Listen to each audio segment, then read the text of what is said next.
ಆಷಾಢ ಮಾಸದಲ್ಲಿ ಮಹಾಲಕ್ಷ್ಮಿಯನ್ನು ಆರಾಧಿಸುವುದರಿಂದ ಮನೆಯಲ್ಲಿ ದರಿದ್ರ ದೂರವಾಗಿ ಧನ ಧಾನ್ಯಗಳು ವೃದ್ಧಿಸುತ್ತದೆ. ವಿಶೇಷವಾಗಿ ಆಷಾಢ ಮಾಸದ ಶುಕ್ರವಾರಗಳಂದು ಲಕ್ಷ್ಮಿಯನ್ನು ಪೂಜೆ ಮಾಡುವ ಅತ್ಯಂತ ಶ್ರೇಷ್ಠ ವಿಧಾನ. ಮನೆಯಲ್ಲಿ ಸರಳವಾಗಿ ಮತ್ತು ಶಾಸ್ತ್ರೋಕ್ತವಾಗಿ ಲಕ್ಷ್ಮಿ ಪೂಜೆಯನ್ನು ಹೇಗೆ ಮಾಡಬೇಕು ಅಂತ ಇವತ್ತಿನ ಮಾಹಿತಿಯಲ್ಲಿ ತಿಳಿಸಿಕೊಡ್ತೀನಿ.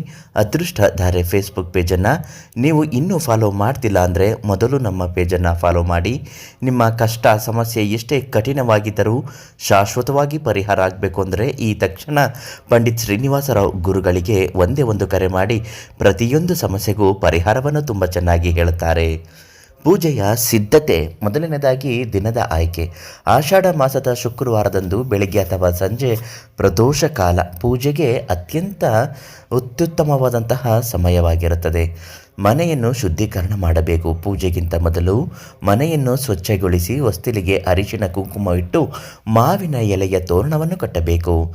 ಲಕ್ಷ್ಮೀ ದೇವಿಗೆ ಮೂರ್ತಿಯ ಫೋಟೋ ಅಥವಾ ಕಳಶ, ತಾಮ್ರ ಅಥವಾ ಬೆಳ್ಳಿ ಬಿಂದಿಗೆ, ತೆಂಗಿನಕಾಯಿ, ವೀಳ್ಯದೆಲೆ, ಅಡಿಕೆ, ಹಣ್ಣುಗಳು, ಒಣದ್ರಾಕ್ಷಿ, ಗೋಡಂಬಿ, ಕಲ್ಲು ಸಕ್ಕರೆ, ಕೆಂಪು ಅಥವಾ ಗುಲಾಬಿ ಬಣ್ಣದ ಹೂವುಗಳ ಧೂಪ ದೀಪ ಇದನ್ನು ಹಚ್ಚುವುದು ತುಂಬಾ ಶ್ರೇಷ್ಠ. ಈಗ ಪೂಜೆ ಮಾಡುವ ಹಂತದ ವಿಧಾನವನ್ನು ನೋಡೋಣ.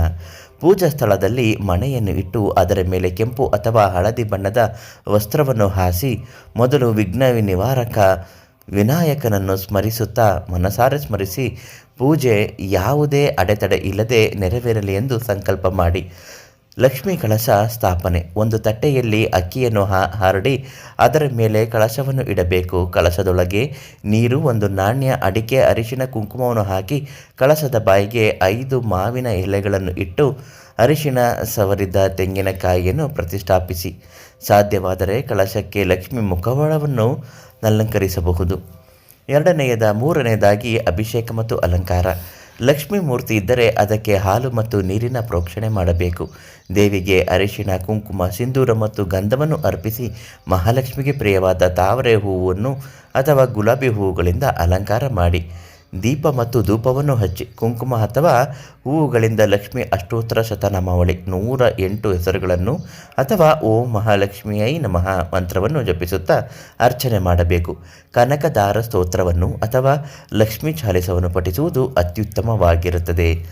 ದೇವಿಗೆ ಪಾಯಸ, ಕೇಸರಿಬಾತು, ಮಂಡಕ್ಕಿ, ಕಲ್ಸಕ್ಕರೆ ಅಂತಹ ಹಣ್ಣುಗಳನ್ನು ನೈವೇದ್ಯಕ್ಕೆ ಅರ್ಪಿಸಬೇಕು. ತಾಂಬೂಲವನ್ನು ವೀಳ್ಯದೆಲೆ, ಅಡಿಕೆ ಇಟ್ಟು ಕರ್ಪೂರದ ಆರತಿಯನ್ನು ಬೆಳಗಿ ಒಪ್ಪುಗಳನ್ನು ಕ್ಷಮಿಸುವಂತೆ ಪ್ರಾರ್ಥಿಸಿ.